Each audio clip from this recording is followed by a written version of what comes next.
makers and market movers. This is The Pulse with Francine Lacqua.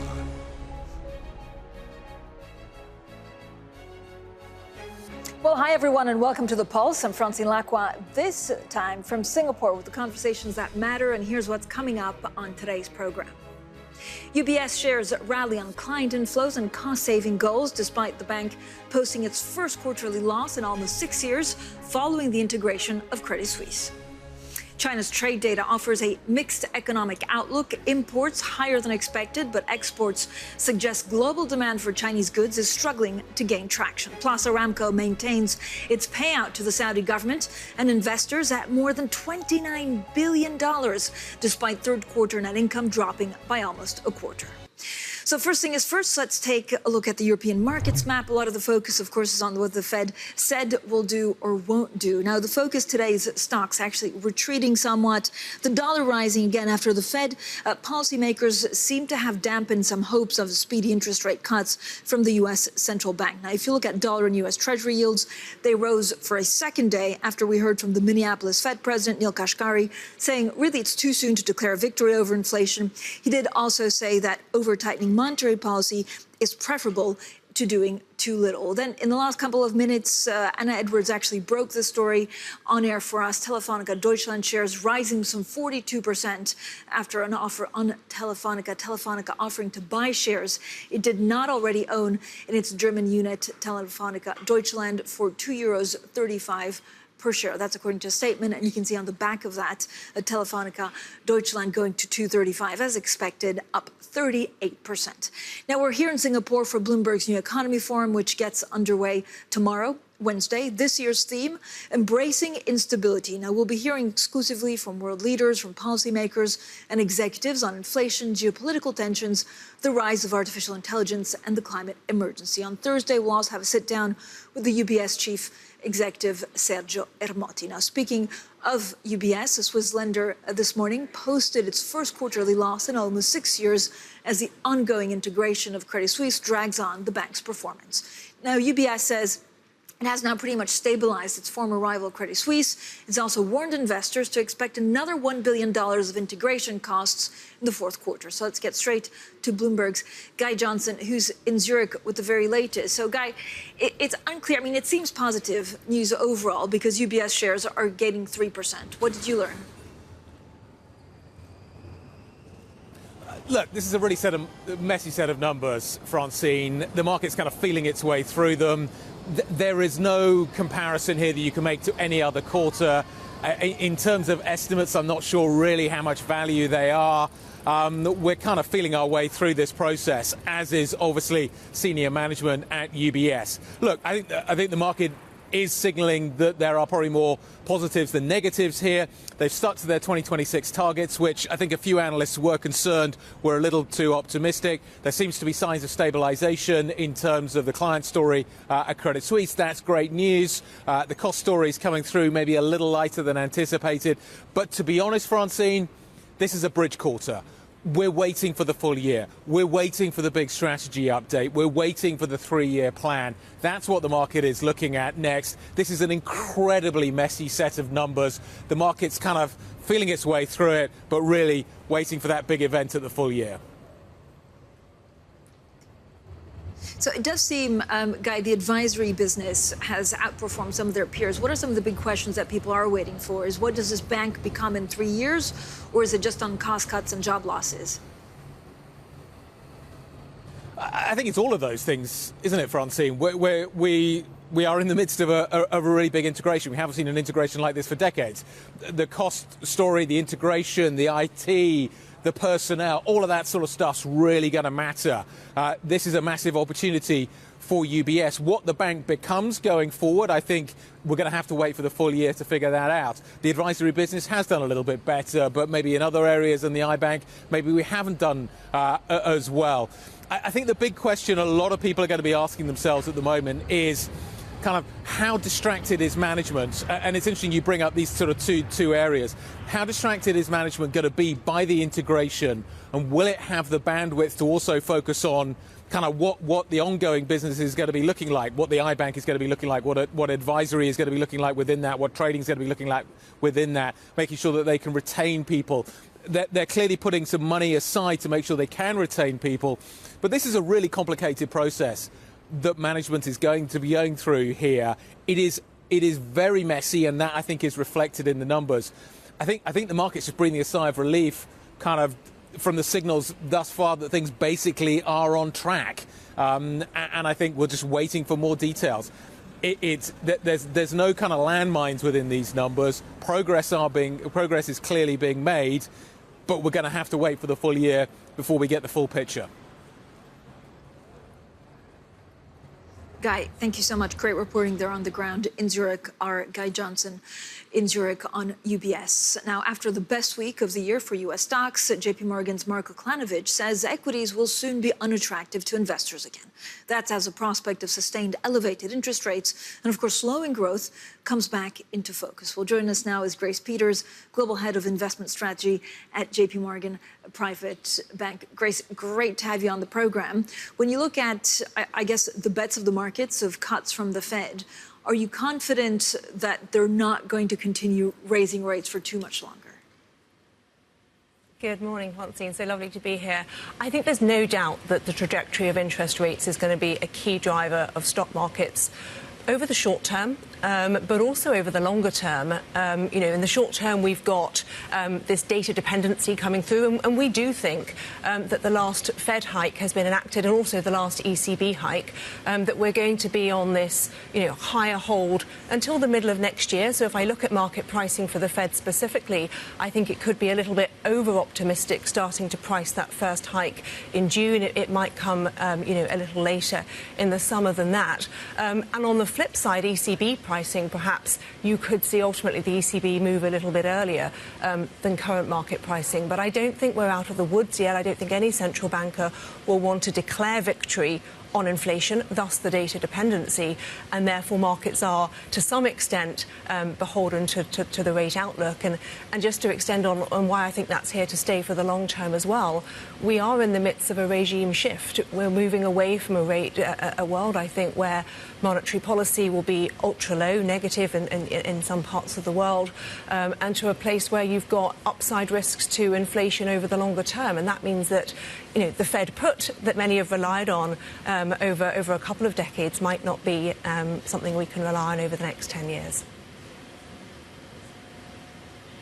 But Grace, if we're at a turning point then in interest rates, is it better to over-tighten than actually to under-deliver at this point? Is that, if you look at the two evils, what's the right way for central banks to think about this? I think it's a very delicate tightrope to walk, because the risk of over-tightening is, there are certainly parts of the market, parts of the economy that maybe thrived when rates were zero but can't thrive when rates are at 5%. And I think that, therefore, the longer that monetary policy, rises, the higher it goes, the greater the risk of a more systemic mistake. I think central bankers are better to hold rates at these high levels for longer rather than take the terminal rate higher itself. So where, at the moment, what are you buying, equities or actually bonds, and when's a good entry point? So I think there's actually a reasonable entry point for both at the moment. But if I had to sort of choose one right now, it would be on the fixed income side. I think that when you look at the level of yield, which is normally a really good indicator of future returns, they're at exceedingly attractive levels, particularly if you look at investment-grade credit in the US or in Europe. And for our clients, what we're often trying to achieve is a particular goal, a financial goal, but with as little risk as possible. So when we think about the front end of the curve, let's say 3-year maturities where you can get around, a 6% yield with a buy and hold strategy, that looks incredibly appealing as a way of stepping out of cash, where obviously rates are very attractive as well, extending the period of time over which, you can capture that yield without taking undue duration and therefore interest rate risk. So that would be, sort of where I would go first and foremost. But I think below the surface of the equity market, there's some really interesting trends playing out. As I mentioned, whilst rates are going to be, I think, what causes us to whipsaw in the coming weeks and months. Third quarter earnings season marks its own inflection point. Whilst we think GDP in the economy is going to slow, this is the first quarter in several where you're actually seeing earnings rise about 3% for the S&P. And within that, capex trends, when you look at the real economy, also improving in a way that we think gives reason for optimism. So happy to pay higher multiples for troughing earnings on a go-forward basis. Yeah, and some equities, Grace, also look pretty cheap. I don't know whether there's an entry point for that or whether they're cheap for a reason and will stay under pressure for the foreseeable future. I think that I would still absolutely stay up in quality. To the earlier part of the conversation when we spoke about the ability for all parts of the economy to function at these higher rates, I'm sceptical of that, and I think more distress in pockets of the market is ahead. So I would stay up in quality. But another key facet of, the US stock market and parts of the European stock market is the strength of the balance sheet and the potential for shareholder return. And so I think I would look to those, sort of companies with a strong competitive moat, with the potential for good shareholder returns to drive the equity part of the portfolio. And I think entry points, into that complex look fair right now. Grace, I know there's a lot of talk about the 60-40 portfolio, whether that's still viable and whether it will continue to be the basis of a lot of investment funds in the future. And you think this is still the fundamentals of what we should be looking at? So we do. I think the 60-40 portfolio, which obviously there's much debate and has been much debate, a lot of that debate centred around the role of bonds. Can bonds do what they're supposed to do, which is yield and protection, in an ultra-low environment? And they obviously couldn't, whereas now we think you're at levels where the fixed income part of that 60-40, the 40% that's fixed income, can do the job as intended. So we think that's a really good starting point, in building a portfolio. But I also mentioned regime change, Francine, and the fact that we could see more topside risks to inflation over the next decade. And therefore, I probably wouldn't just go for a 60-40 portfolio. I think that also to protect for those topside risks, you want to add in alternative assets, particularly infrastructure assets that can benefit not just from, those topside inflation risks, but also from some of the structural changes, many of them around the theme of security, of national security, that will play out in markets. And I think that would make a very healthy complement to the 60-40 portfolio over the longer term.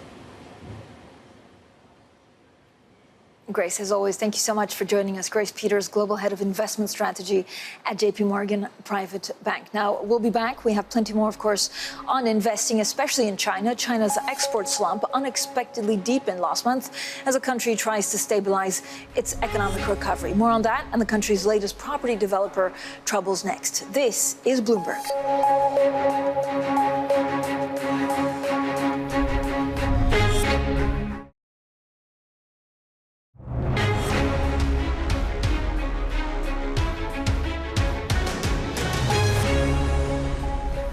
There's much more innovation outside of the United States relative to 50 years ago.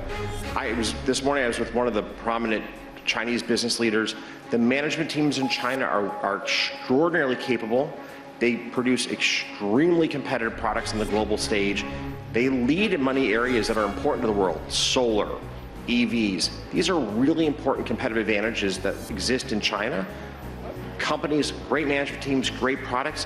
If you're a global investor, you've got to be watching and investing here in China.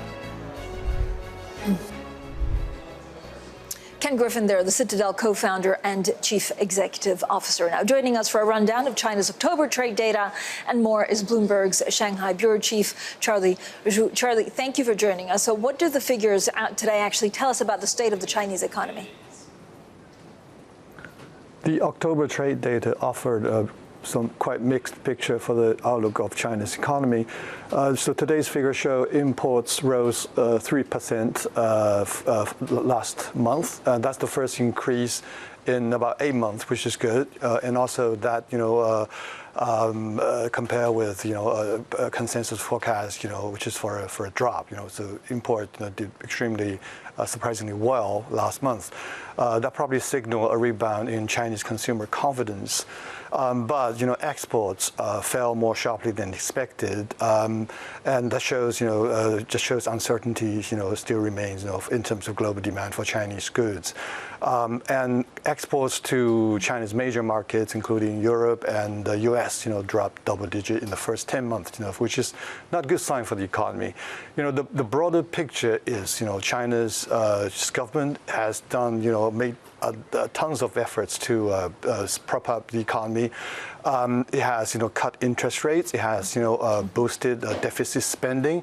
They're issuing an extra like 1 trillion yuan sovereign bonds, for infrastructure spending. And there's talk, about more cuts in reserve requirement ratio, which is demand of reserve. Banks must set aside, for lending. And in addition, it has, cut mortgage lending rates and also down payment ratio in order to stimulate home buying. So all of those measures, are are being adopted to pump prime the economy. IMF this afternoon just revised up its GDP forecast for this year and next year, probably reflecting confidence about the future. For now. And Charlie, the Chinese developer Vanke also got official support. Does that mean a shift in government stance on the entire property sector? That's probably just a standalone case. Vanke is a state-controlled company. It's one of its main shareholders is Shenzhen Metro, which is relatively in a financially strong position. Unlike Country Garden and Evergrande, which are controlled by the state, Vanke is a state-owned entity, as you know, and it's relatively well-known. It's a household name in China, and it's known for its financial prudence. So apparently, authorities are trying to avoid a loss of confidence for the entire sector if it doesn't show any support for a big name like Vanke. Yeah, reflecting, a lack of confidence in private sector, Evergrande and Country Garden are seeing their bonds trading at fraction of their value, just a few cents on the dollar. What's clear is the Chinese government is trying to avoid, a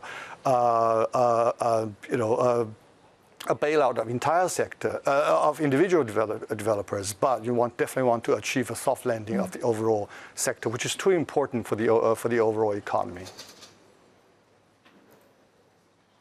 Charlie, thank you so much. Our Bloomberg Shanghai Bureau Chief, Charlie Zhu. Now, we'll have plenty more, of course, on the Pulse shortly. Coming up, President Biden discusses the possibility of tactical pauses in Gaza with Israel's Benjamin Netanyahu. We'll bring you the latest from the Middle East next, and this is Bloomberg.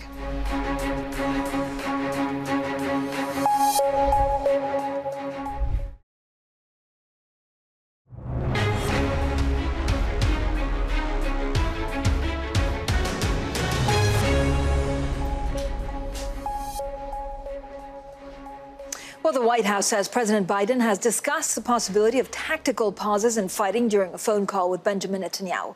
But the Israeli prime minister has also reiterated there will be no general ceasefire. Now let's get more with our EMEA news director, Roz Matheson. Roz, good morning. So what more do we actually know about the call between the two leaders? Well, we don't have a lot of detail about that conversation. What we do know, as you say, is that there was a further chat about the possibility of getting these tactical pauses or halts or whatever you want to call them. They're not using the word ceasefire, obviously, in the fighting to facilitate the movement of people potentially from the north of Gaza to the south of Gaza to allow more aid to come in. But of course, all those conversations seem to be about those pauses being very, very brief, a matter of hours, if that.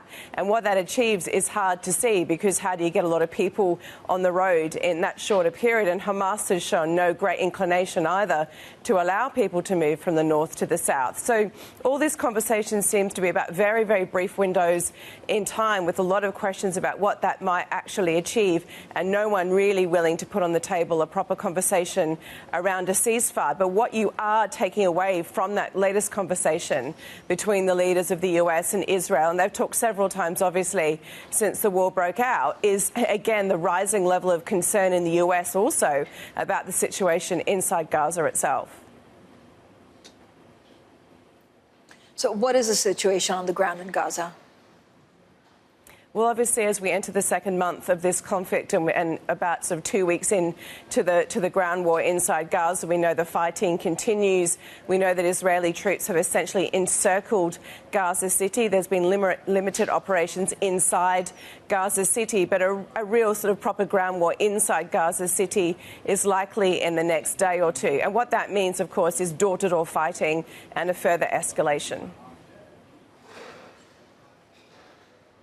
Ros, thank you so much. Ros Matheson there with an update on what's going on in Gaza. Coming up, Bloomberg New Economy Forum kicks off here in Singapore tomorrow. We'll have plenty of big names, of course, in attendance. We'll preview the event next.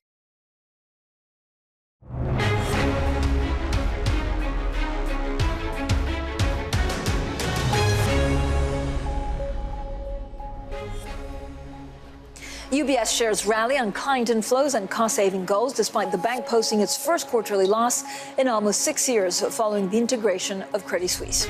China's trade data offers a pretty mixed economic outlook. Imports higher than expected. Exports suggest global demand for Chinese goods is struggling to gain traction. Plus, Aramco maintains its payout to the Saudi government and investors at more than $29 billion, despite third quarter net income dropping by almost a quarter.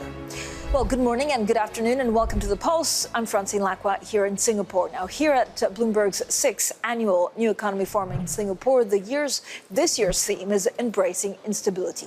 Now, the event kicks off tomorrow, bringing together global leaders in finance, politics, and of course, economics. Now, joining us for more on what to expect and the current state of the global economy is Tom Orlik. He's our chief economist at Bloomberg Economics. So, Tom, thank you so much for joining us to really set the scene. We have some great speakers from China to the world of business to governments. What are you most looking forward to? So I think people are going to be really interested to hear from China's Vice President Han Zheng, who's topping the agenda on Wednesday morning here in Singapore. Now, I think the crucial thing here is partly that this is a really challenging moment for China, facing a slump in the real estate sector, facing very challenging relationships with the United States. But it's also that we don't get to hear very much from China's top leaders in this kind of setting. And so a message maybe to investors? I mean, what does China right now need from the rest of the world? So China has been at pains over the last several months to kind of pull back some of the severity of the messages which people have come to sort of see as characterizing the last few years, right? People came to see China as anti-business. People came to see China as actively hostile in its relationships with the United States. And the last few months have seen China trying to layer on a bit of nice, right? They went to the World Economic Forum and talked about how they were open for business. They've talked about how they were going to try and boost imports. I think people are going to be interested to see whether Vice President Han can extend that message, and also whether he can kind of break out of that kind of rigid formality which very often characterizes Chinese communication and put a bit more of a kind of human face on China's engagement with the world. Tom, how would you describe the Chinese economy right now? I know when it comes to property, so the government stepped in, I think, with a bit of support for Vanke. Is this a one-off, or do you see it as policymakers understanding actually that they maybe have to step in more to try and support the property sector? So the property sector is really kind of a really significant challenge for China. Property was the biggest driver of growth, but they really overdid it. There was too much building. A lot of that was financed by taking on too much debt. And to China's credit, they realized that wasn't sustainable. So they moved in and tried to address that problem of oversupply in the property sector before a crisis broke out. Trouble is, that's a painful process. And now we've got stimulus coming in to try and not reinflate a real estate bubble, but put a floor under growth as the real estate bubble continues to deflate. So is the Fed, and I know that the Fed has a whole set of problems and, of course, sets monetary policy for the U.S., but how is the Fed looking at China and the rest of the world?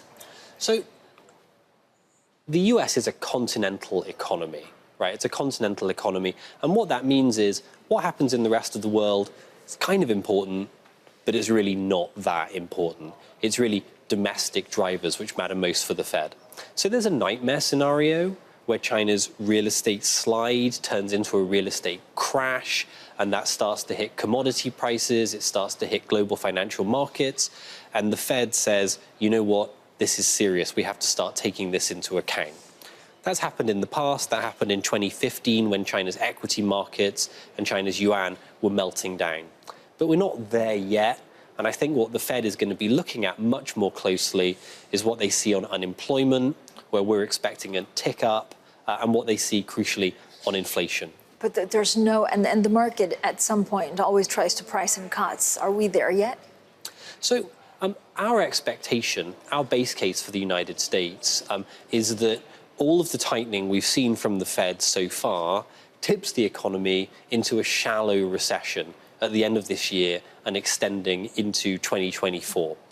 We're not talking about a very, very hard landing. We're not talking about unemployment spiraling higher, but we are talking about unemployment edging further up from where it is now, and the MBER seeing enough evidence of a downturn to say, you know what, this is a recession.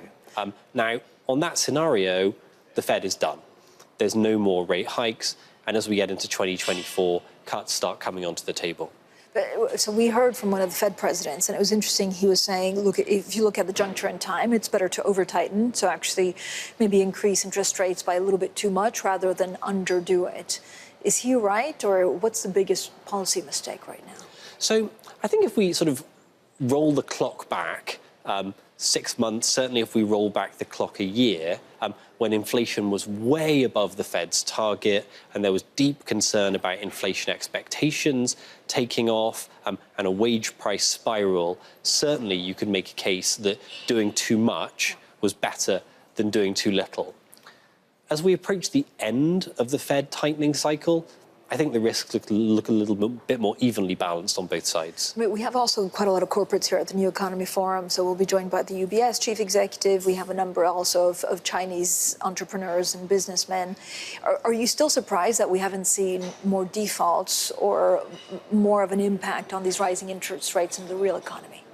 Well, you mentioned UBS, Francine, and of course UBS is a bigger organization than it was before the ECB began its tightening cycle. What happened to Credit Suisse? Well, a lot of things, a lot of management missteps, some bad luck as well, but the backdrop was those sharp increases in interest rates, which triggered stress first in the US banking sector with the failure of those small regional banks, and then that knock-on effect with Credit Suisse losing investor confidence and going under. So am I surprised that we've kind of got away with it, if you like, that a soft landing for the US and for the euro area is possible? Yeah, I think we've managed down inflation at remarkably little cost, but it's not been zero cost, and we think there's more cost to come in the months ahead. And Tom, of course, as a backdrop, and everybody's watching what's happening in Gaza, what's happening in Israel, what's happening in Ukraine. And so that must pull back investments, right? People are in a wait-and-see situation where they're also very uneasy about world events. Yeah, I think that's completely right, and I think that's going to be very much in focus at this year's New Economy Forum. We have extreme tensions between the United States and China. The Trump-era tariffs still in place, the Biden administration going further and blocking sales of advanced semiconductors to China. We have Russia's invasion of Ukraine. We have war between Israel and Hamas and all the human suffering that brings. And of course, all of these geopolitical stresses are factors which weigh on growth and add to inflation risk as well. Are you seeing, when you look at data, are you seeing actually companies just not spending money right now until they understand where the world ends up in 12, 24 months? We also have the US elections to look forward to. So uncertainty isn't good for investment, right? If businesses, if households don't know what the world is going to look like in 1 year's time, 2 years' time, 3 years' time, then where do they build their new factory? where do they invest in building new retail outlets? If they don't know if their supply chains are going to be broken, if they don't know where there's going to be war and where there's going to be peace, well, that's a drag on future investment, a drag on future growth. Yeah, and of course, underpinning all of this is the cost of money, right? And so the cost of credit, I think you had a great research piece on this. Is it still the main driver of what a lot of these chief executives are thinking about? So we've seen a remarkable run-up in borrowing costs in the last few months, Francine, as you know. The US Treasury 10-year yield getting up close to 5%. Now, a lot of that is being driven by inflation and by the Fed and by the global tightening of monetary policy. But behind the scenes, we think there's something else going on as well, something a bit more structural. Demographic factors are changing. As the baby boomer generation approaches retirement, we're seeing saving levels come down. As US-China relations modulate, we're seeing less Chinese saving coming into the US Treasury market. As the fight against climate change ramps up, we can expect more investment demand. And if you put those pieces together, you've got less saving, more investment, and that means higher borrowing costs, a higher price of money. Well, it's not just a function of this tightening cycle and this Fed, it's actually a structural trend, which we think is going to persist in the years ahead. So interesting. Tom, thank you so much. As always, Tom Orlik, there, chief economist at Bloomberg Economics. Now, coming up, we'll have plenty more from the New Economy Forum. We'll also look at Saudi Aramco. Its net income dropping 23% in the last quarter. We'll drill down into those numbers next. This is Bloomberg.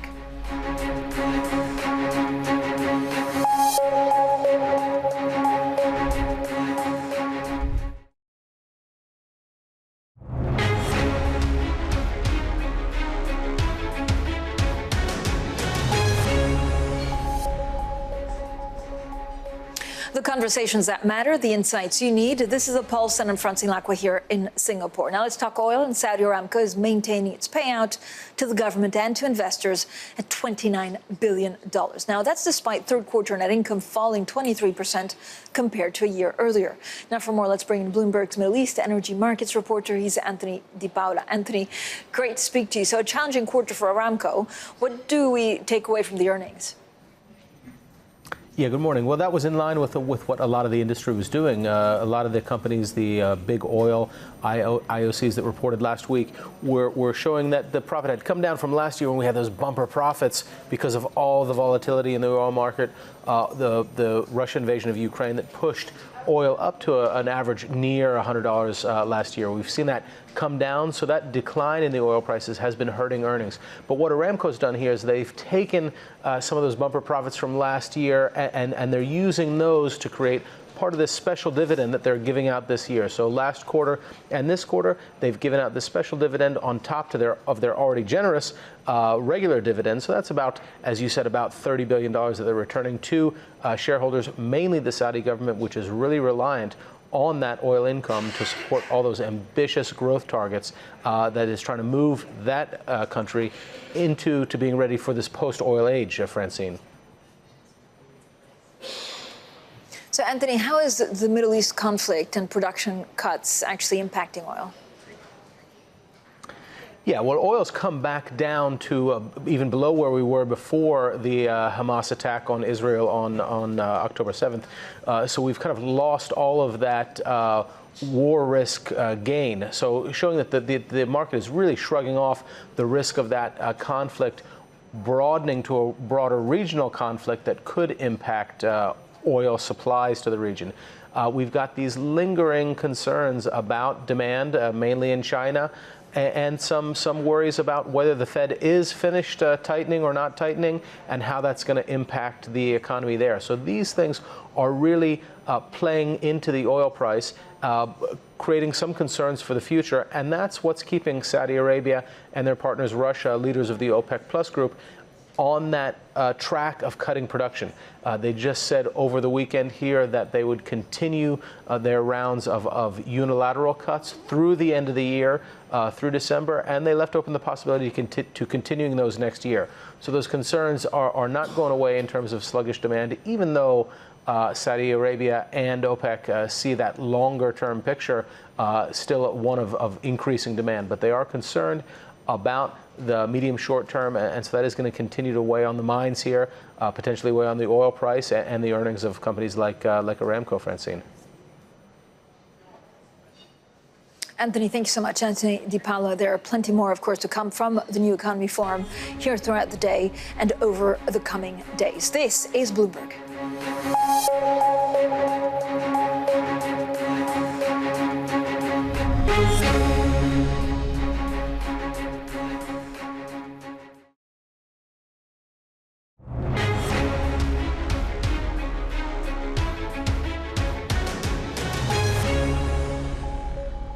The backstory is that Rolex acquired a Swiss retail group because they were concerned about continuity of ownership without any succession.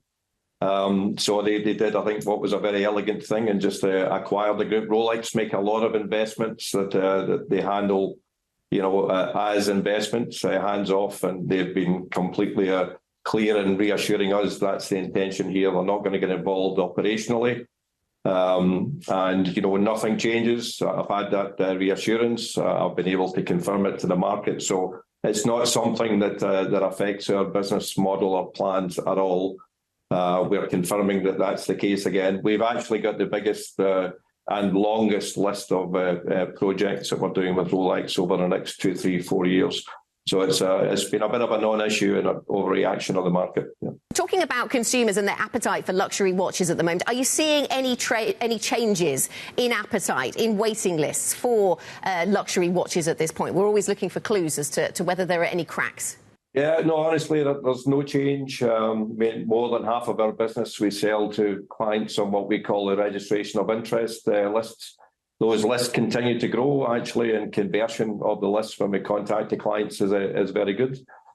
So we're really seeing no change. As we've said before, we're not immune to kind of consumer confidence with some of our business categories, like jewellery, for example. But most of our business is the watch business, and we are seeing a continuation of healthy demand. The US market's particularly strong for us. The market's underdeveloped, which I think is accepted, and I think we're proving. Our model's working, we're gaining market share, so things carry on positively overall. You talk about the waiting list, and you suggest that there's nothing changed there as well. Just to dissect that a little bit, sometimes we talk about waiting lists at the higher end, Rolex and Patek, but I wonder what you're seeing on other brands. Are you also seeing on other brands that there's no change in the sort of dynamics of the waiting list? Well, I mean, the other brands are, less impacted by waiting lists. But overall, we represent the best brands in the world: Omega, Cartier, Breitling, TAG Heuer, Tudor, in addition to Rolex, Patek, and Audemars. Some slight changes in market demand, I think, in a positive note. There's a lot of interest in, the smaller, more independent brands.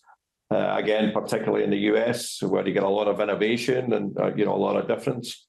But the world of watches, the fundamental is there's just not enough Swiss watches in the world. Demand exceeds supply, and the big trends overall, remain very strong. Well, that was top UK Rolex retailer Watches of Switzerland chief executive Brian Duffy speaking with Bloomberg's Anna Edwards. Now, the company is a top riser this morning on the Euro Stoxx 600. Some of the other stories we're watching now: Donald Trump has taken the witness stand at the $250 million civil fraud trial over asset valuations at his family real estate business. It turned out to be an eventful day in court. Now, the former president appeared visibly angry and sometimes shouted at the judge, who asked his lawyers to control the former president. The FT reports that PwC plans to cut 600 jobs in the UK. This comes as reduced resignations push the company to make staff redundant instead. Now, sources told the FT that accounting firm will launch a voluntary redundancy program and will cut jobs if not enough people opt to leave. PwC was the last of the big four to hold out against UK job cuts. And Bloomberg has also learned that Goldman Sachs is revamping how its asset management teams are rewarded, boosting payouts when funds outperform. Now, sources Sources say the changes will lift the shares of profit for teams directly responsible for the performance of Goldman's alternative investment funds. In the UK, grocery price inflation has slowed for the 8th straight month to 9.7% year-on-year. Now, according to Kantar, supermarkets are using special offers to entice shoppers away from rivals, while discount grocers are still gaining customers, with Lidl sales growing at the fastest pace amongst supermarkets. Anna Andrade from Bloomberg Economics joins us now with the very latest. Anna, thank you for joining us. Food inflation falling rapidly. Will the consumer actually benefit anytime soon? Hi, good morning. So today's data showed that the food shop inflation is falling rapidly. We're actually going to get CPI data for October next week, and we expect a big drop in inflation there from 6.7% in September to 4.8% in October. Now, that will be driven by energy bills and some base effects there, but food will definitely also help in bringing the headline down. So, that's good news for the economy. Whether that's good news for the consumer, it really depends on how you look at it. If we look only in isolated terms to the fall in inflation and with the fact that, nominal wage growth is still pretty high, then this recovery in real incomes should really help the consumer in the coming quarters. But if we take a step back and look at everything else that's weighing on the economy, such as falling house prices, a cooling labor market, interest rates getting to a higher number of households, and the fact that, excess savings from the pandemic have kind of run down, then, the outlook for consumer demand is actually not that bright, and we expect it to actually be subdued over the next coming quarters. So, Anna, what was your main takeaway, I guess, from the retail sales data? What does it show you for also the coming quarters? Yeah, so today's retail sales was actually one of the first few indicators that we have on the fourth quarter. We're going to get GDP data on the third quarter on Friday, and we expect that to show the economy contracting. We already have the data out for July and August, so we're only missing September. And assuming that there are no data revisions, it's really hard to see the economy not contracting in the third quarter. But today's data on retail sales was kind of a sign that, this is unlikely to be just a temporary contraction, and that it will be kind of a more prolonged downturn. Thank you so much, Anna Andrade, there, a Bloomberg economist. Now, just before we go, a reminder of what's coming up here from the New Economy Forum in Singapore. It gets underway a little bit later this week, and this year's theme is Embracing Instability. Plenty of big-name interviews for you. We'll be hearing exclusively from world leaders, policymakers, and executives discussing challenges, including inflation, geopolitical tensions, artificial intelligence, and the climate emergency. You can see some of the names up there joining us: Ken Griffin, John Kerry, Macquarie Group Chief Executive, the UBS Chief Executive, and also the Saudi Arabia Minister for Investment. Up next, Bloomberg Brief with Danny Berger in London and Manus Cranny in New York. And this is Bloomberg.